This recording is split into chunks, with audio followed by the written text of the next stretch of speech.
क्या आपको टेक्नोलॉजी से प्यार है? क्या आप टेक्नोलॉजी के एक्सपर्ट बनना चाहते हैं? अगर इन सभी सवालों का जवाब हाँ है, तो यह बुक समरी सिर्फ आपके लिए ही बनाई गई है, क्योंकि इस बुक समरी में आपको यह जानने को मिलेगा कि एक टेक्नोलॉजी एक्सपर्ट को टेक्नोलॉजी में अच्छा होने के साथ साथ सेल्स में भी अच्छा होना चाहिए। साथ ही आप यह जानेंगे कि अगर आपको मार्केट में अपनी पकड़ बनानी है तो आपको उसमें अपनी मोनोपोली शुरू करनी होगी। यह बुक आपको सिखाएगी कि कुछ नया खोज कर आप 0 से 1 तक जा सकते हैं। इस किताब में आपको 0 से शुरुआत करने की प्रेरणा मिलेगी और बताया जाएगा कि किस तरह से आप 0 से शुरुआत करके भी बहुत आगे निकल सकते हैं। 0 to 1 का मतलब है कुछ न होने से कुछ होने तक पहुंचना। यह किताब एक businessman, technology lover, software engineer, computer programmer को पढ़नी चाहिए। तो आइए इस बुक समरी की शुरुआत करते हैं। बिजनेस की दुनिया की सबसे बड़ी सच्चाई यह है कि यहां पर सभी चीजें एक बार ही होती हैं। अगर आप लोगों को कॉपी कर रहे हैं और आपको लगता है कि आप कुछ कर रहे हैं, तो मैं आपको बता दूं कि आप सिवाय लोगों को कॉपी करने के कुछ नहीं कर रहे हैं और इससे आपको फ्यूचर में भी कुछ नहीं मिलेगा। 0 to 1 बुक को पीटर थील और ब्लेक मास्टर्स नामक 2 लोगों ने मिलकर लिखा है। पीटर थील ने इलॉन मस्क के साथ मिलकर पेपाल बनाया था, लेकिन फिर उन्होंने पेपाल को $1.5 मिलियन में बेच दिया। इतना ही नहीं, जब फेसबुक ने शुरुआत की थी तब पीटर ने इन्वेस्टर के तौर पर उसमें सबसे पहले इन्वेस्ट किया था। अगर आप नई चीजें बना रहे हैं, इसका मतलब यह है कि आप 0 से 1 की तरफ जा रहे हैं। अगर आपने पहले से ही कुछ बनाया है और अब आप उस चीज को आगे बढ़ा रहे हैं, तो इसका मतलब यह है कि आप 1 से n की तरफ बढ़ रहे हैं। शुरुआत में लोग बैलगाड़ी से ही एक जगह से दूसरी जगह जाते थे, लेकिन फिर उन्होंने बैलगाड़ी से कार बनाया और कार के बाद उन्होंने एयरप्लेन बनाया। ये सारी चीजें 0 से 1 तक गई हैं। 0 से 1 तक बढ़ने की इस प्रोसेस को हम टेक्नोलॉजी भी कहते हैं। लेकिन वहीं अगर आप एक टाइपराइटर लेते हैं और फिर आप पूरी दुनिया में 10,000 टाइपराइटर बेचते हैं, तो ये चीज 1 से n की तरफ जाती है। मतलब आपने टाइपराइटर को पूरी दुनिया में पहुंचाया, यानी कि आपने टाइपराइटर की ग्लोबलाइजेशन की। जिस तरह चाइना पूरी दुनिया में अपने प्रोडक्ट्स पहुंचाता है, क्योंकि चाइना का काम ही है कि हर कंट्री में बनने वाले प्रोडक्ट को सस्ते में बनाना और फिर इसे दुनिया में बेचना। इस किताब में लेखक कहते हैं कि अगर आपको अपना एक सक्सेसफुल बिजनेस बनाना है, तो आप उस 0 से 1 की शुरुआत करनी होगी।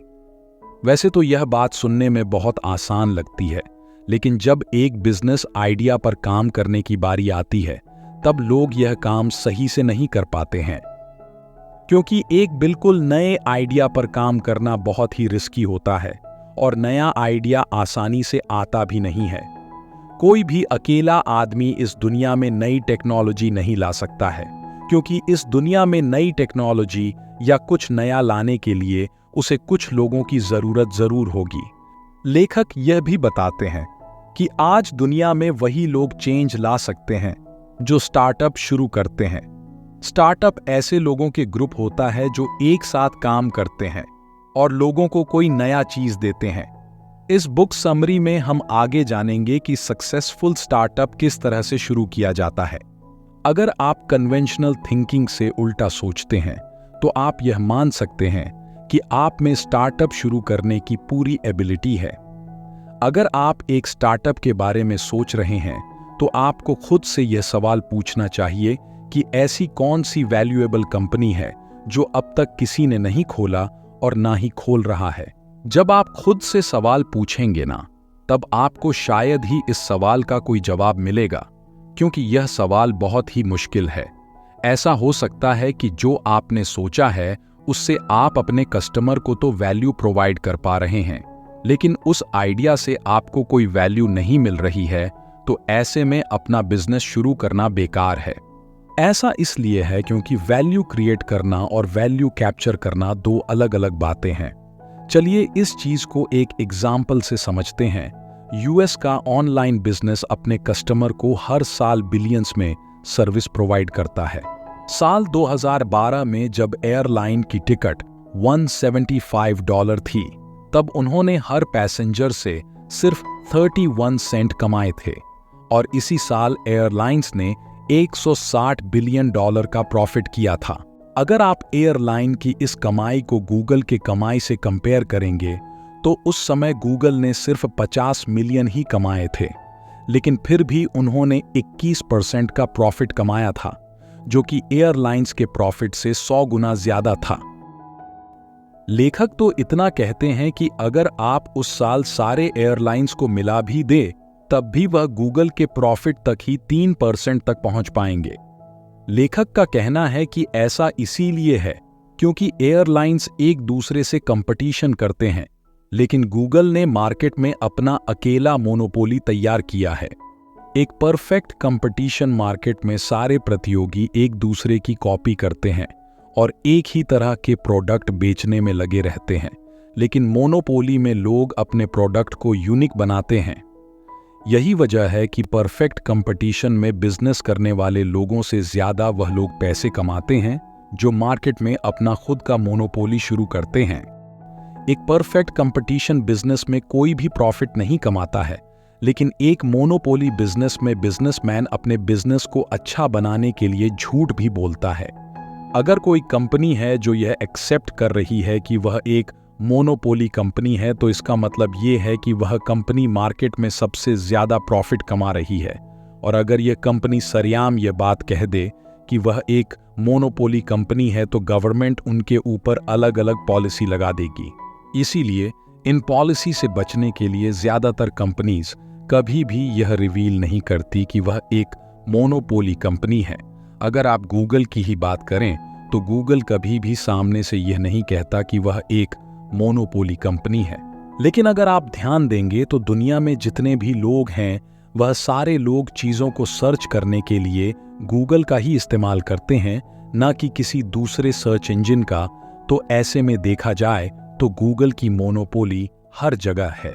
शायद अब आपके मन में यह सवाल आ रहा हो कि हमें किस तरह का बिजनेस शुरू करना चाहिए, मतलब हमें अपने स्टार्टअप को मोनोपोली के तौर पर खोलना चाहिए या फिर परफेक्ट कंपटीशन के तौर पर।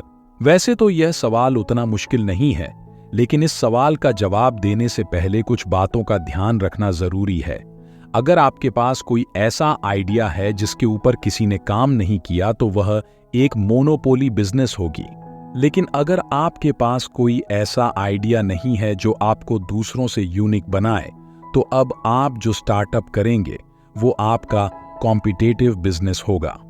मोनोपोली बिजनेस में नए नए प्रोडक्ट्स हमेशा बनते रहते हैं और उन्हीं को हमेशा ऐसे प्रॉफिट मिलता रहता है। लेकिन इसके अपोजिट में कॉम्पिटिटिव बिजनेस प्रोडक्ट लगातार बनने के बाद भी प्रॉफिट के नाम पर बहुत ही कम पैसे बना पाते हैं। हम जितना एक दूसरे से कंपटीशन करेंगे, हमारी प्रॉफिट उतनी ही कम होगी। इसीलिए हमें कोशिश करनी चाहिए कि हम कम से कम कंपटीशन में हिस्सा लें और खुद को यूनिक बनाएं। लेकिन हैरान कर देने वाली बात तो यह है कि हमारा एजुकेशन सिस्टम भी स्टूडेंट के बीच कंपटीशन की भावना पैदा करता है। हमारा एजुकेशन सिस्टम मार्क्स के लिए स्टूडेंट के बीच कंपटीशन की भावना पैदा करता है, जिसकी वजह से कंपटीशन करने के चक्कर में स्टूडेंट्स कभी भी अपने अंदर की रेयर स्किल को पहचान नहीं पाते हैं। पीटर ने भी अपनी शुरुआत कुछ ऐसे ही की थी। पीटर पढ़ने में काफी अच्छे थे। पीटर पढ़ने में इतने अच्छे थे कि जब वह 8वीं क्लास में पढ़ रहे थे, तब उनके दोस्तों से कहते थे कि 4 साल बाद उनका एडमिशन स्टैनफोर्ड में हो जाएगा। और ऐसा हुआ भी। पीटर का एडमिशन 4 साल बाद स्टैनफोर्ड यूनिवर्सिटी में हो गया। उन्होंने लॉ स्कूल में एडमिशन ले लिया, लेकिन जब वो एडमिशन लेने के बाद लॉ स्कूल गए, तब उन्होंने वहां के स्टूडेंट के साथ कंपटीशन करना शुरू कर दिया। कॉलेज में अपनी पढ़ाई पूरी कर देने के बाद पीटर ने जब असल दुनिया में कदम रखा, तब उन्होंने कुछ नया करने का सोचा, क्योंकि वह उस समय दूसरे लोगों के साथ कंपटीशन करना नहीं चाहते थे। इसलिए उन्होंने इलॉन मस्क के साथ मिलकर पेपाल शुरू किया। जब पेपाल बनाया गया तब पीटर और उनकी टीम का ये गोल था कि वो इंटरनेट के जरिए पैसे एक जगह से दूसरी जगह पर पहुंचाएं। पीटर और उनके दोस्तों ने सोसाइटी की एक बहुत बड़ी प्रॉब्लम को आइडेंटिफाई किया था और वह उन्हें ठीक करने की कोशिश कर रहे थे। ऐसे लोग जो मोनोपोली से बचते हैं वही रियल में मोनोपोली क्रिएट कर पाते हैं। अगर आप न्यूयॉर्क टाइम्स और ट्विटर को कंपेयर करेंगे तो आपको यही देखने को मिलेगा कि इन दोनों कंपनी में हजारों की संख्या में लोग काम करते हैं और इन दोनों कंपनी का मकसद लोगों को न्यूज़ देना है। लेकिन सेम होने के बाद भी जब साल 2013 में ट्विटर पब्लिक हो गया तो इसकी कीमत $24 बिलियन लगाई जा रही थी। लेकिन उस समय न्यूयॉर्क टाइम्स की कीमत ट्विटर से 12 गुना ज्यादा यानी कि $133 मिलियन लगाई गई। अगर आप इस चीज को ध्यान से देखेंगे तो आपको यह समझ आएगा कि ऐसा होना बहुत बड़ी बेवकूफ़ी की निशानी है और शायद आपको इस बात पर यकीन भी ना हो, लेकिन यह बिल्कुल सच है। और इन दोनों सेम कंपनी की कीमत में इतनी बड़ी विभिन्नता उनके कैश फ्लो की वजह से है। अपने लोगों को यह कहते तो जरूर सुना होगा कि जो लोग शुरुआत में अपना बिजनेस स्टार्ट करते हैं उन्हें काफी फायदा मिलता है, लेकिन पीटर का कहना है कि जो लोग लास्ट मूवर होते हैं वह दूसरों से ज्यादा स्मार्ट होते हैं और दूसरों से ज्यादा फायदा कमाते हैं। इसीलिए आपको मार्केट में खुद को लॉन्च करने से पहले दूसरों के प्रोडक्ट्स को देखकर ऐसा प्रोडक्ट तैयार करना चाहिए जो मार्केट में आपको मोनोपोली क्रिएट करने में मदद करे, क्योंकि मोनोपोली क्रिएट करने पर आप दूसरे लोगों को मार्केट में एंटर होने से रोक देते हैं। अगर आप मार्केट में अपना मोनोपोली बिजनेस शुरू करना चाहते हैं तो आपको बस कुछ बातों का ध्यान रखना है। जैसे पहले आपको छोटे से शुरुआत करना है और फिर बाद में आपको मोनोपोली की तरफ बढ़ना है। उसके बाद आपको अपने बिजनेस को स्केल करना होता है। अपने कंपनी को मोनोपोली बनाने की शुरुआत में बड़ी बड़ी कंपनी से टक्कर ना लें। इन बातों का ख्याल रखकर आप 0 से 1 तक की अपनी शुरुआत कर सकते हैं। आपको यह जानकारी कैसी लगी नीचे कमेंट करके जरूर बताएं। हमारे चैनल लिमिटेड स्काई को जरूर सब्सक्राइब करें ताकि आने वाले वीडियोस आप मिस न करें। चलते हैं।